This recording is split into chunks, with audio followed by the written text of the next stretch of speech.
Matatandaan mo talaga na sobrang sipag si Jericho Rosales. Busy na nga sa pagpupromote ng The Loved One na kasama nga niya si Ann Curtis. May oras pa talaga siyang pumunta ng Netherlands para sa premiere night ng pelikula niyang Quezon. Napakasipag sobra ng aktor. Kahit naman si Janine, sobrang sipag din sa pagtatrabaho. May mga movie or teleserye, may photoshoot, may endorsement, hindi umaayaw ang aktres. Parehong-pareho talaga sila ni Echo pagdating sa trabaho. Sobra nilang mahal ang kanilang trabaho.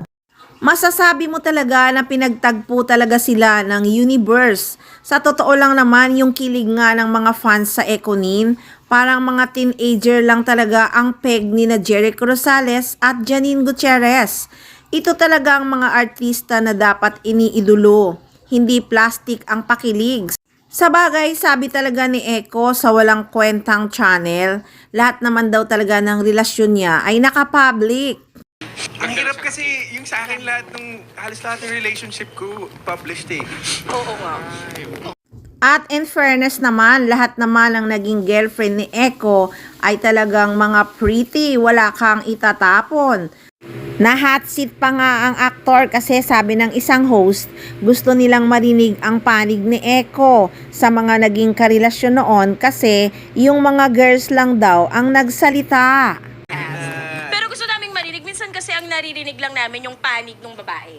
Ngayon, is the time.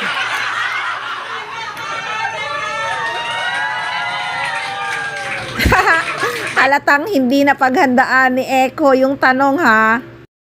Noon pa man daw talaga todo-todo nang magmahal si Echo, kahit nga daw pagbawalan siya sa pandiligaw, nako hindi daw siya napipigilan, matigas daw talaga ang ulo niya. Pag gusto niyang mandigaw kahit ayaw ng parents sa kanya kasi nga may tatak palikero si Echo ha. Pero sige pa daw siya sa pandiligaw. At kahit gwapo daw siya, ilang beses din siyang nabasted. Sabi nga kasi ng host sa kanya, kaya ka siguro ganyan kasi gwapo ka. Sabi naman niya, nako hindi maraming beses din akong nabasted. Oo! Uy, hindi dami kong girls na busted. We! Yeah! Pinagluto ko pa, pinaglahat-lahat ko pa, tapos wala.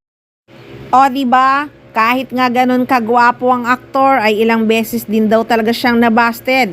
So ibig sabihin marami talagang babaeng niligawan si Jericho Rosales. Pero syempre dala ng kabataan ng aktor yon.